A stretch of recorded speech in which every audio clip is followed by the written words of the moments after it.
চল হিরে নাকি শুনি সবচেয়ে দামি সারাক্ষণ করে ঝলমাল পাগল অধিক দামি আমার মায়েরিয়া চল মাকে ছাড়া চাই না কিছু মাকে ছাড়া চাই না কিছু হিরে মানিক যত শত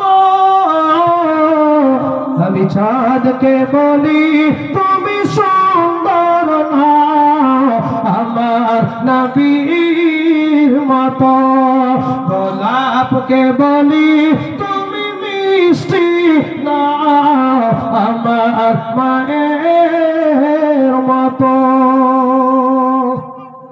কতটা বাকি রাখলাম মাঝখানে ইনশাআল্লাহ বলবো নাকি?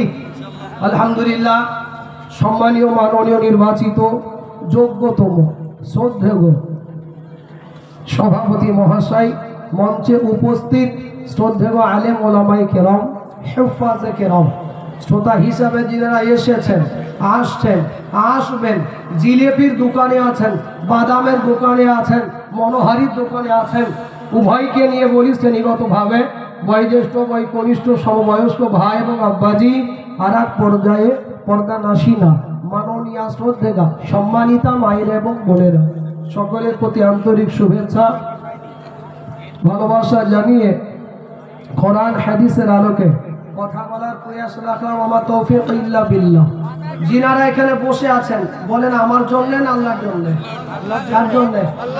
যিনারা আল্লাহর জন্য এখানে বসে আছেন, চাই আপনারা দিবেন না দিবেন আমি অবশ্যই এখন যাব না। যদি আল্লাহর জন্য আজকে বসাটা হয় তো ওই ব্যক্তির নবীজি বলছেন পিছনে সব ছোটগুলোকে আল্লাহ ক্ষমা করে দিয়েছেন। সুবহানাল্লাহ। সামনেকার লোকগুলো বলবেন আর পিছনের লোকগুলো পরশুদিন বলবেন নাকি?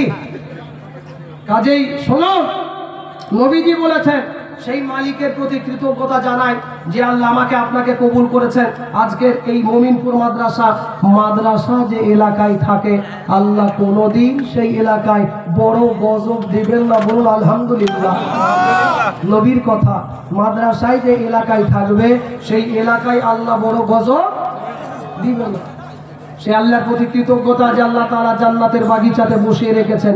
সমবেত কণ্ঠে উচ্চ আওয়াজে বলুন আলহামদুলিল্লাহ।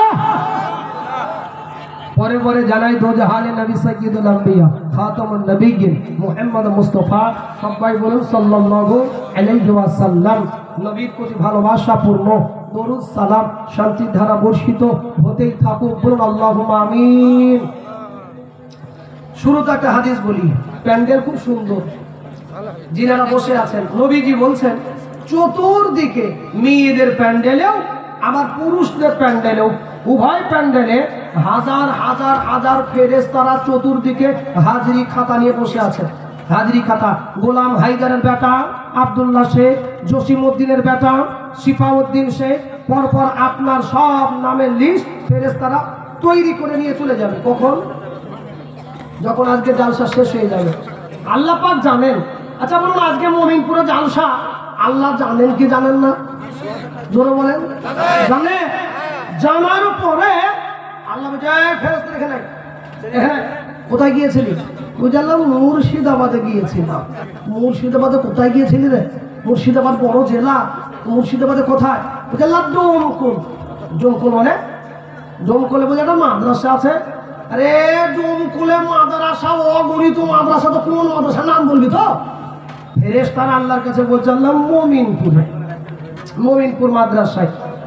নবীজি বলছেন যিনারা বসেছেন, যিনারা বসে আছেন কষ্ট করে, আপনাদের ফলটা শুনে যান যে বসে আপনি কি পাবেন। নবীজি বলছেন সাইয়্যিদুল মালাইকা, যিনি ফেরেশতাদের সর্দার, উনি আল্লাহর কাছে যাবেন, আল্লাহ মমিনপুরে গিয়েছিলাম, ডোমকল মাদ্রাসা, মমিনপুর গ্রাম, সেখানে একটি মাদ্রাসা আছে, সেই মাদ্রাসায় গিয়েছিলাম, সেখানে কি ব্যাপার? ওগো আমার ভাইজান, ওগো আব্বা জান, ওগো আম্মা জান, আমি আপনাদের শোনাই বাবা।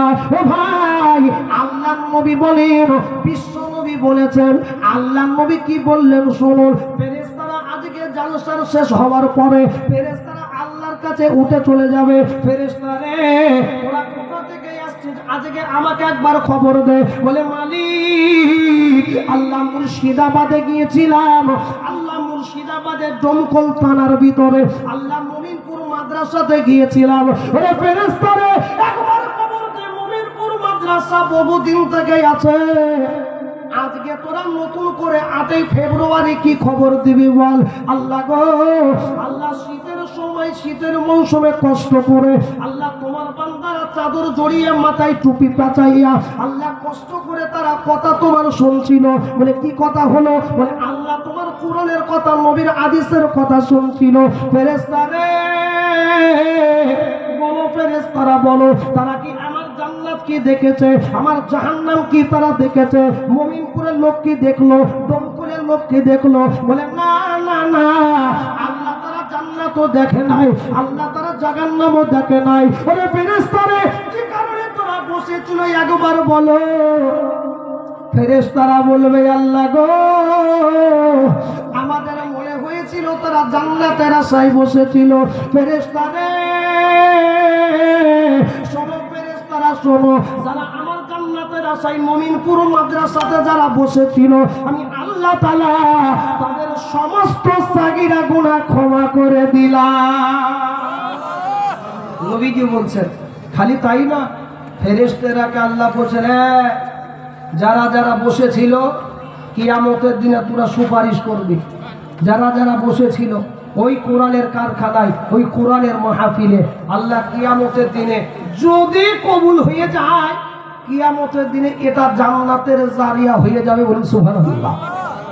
জ্ঞানী গুণী সম্মানী আসুন আমি আপনাদের সম্মুখে আয়াত পড়েছি, কিছু বলবেন? প্যান্ডেলের বাম দিকটা অনেকটাই ফাঁকা আছে, ওই জায়গাটা একটু খালি করে দিলে এইদিকে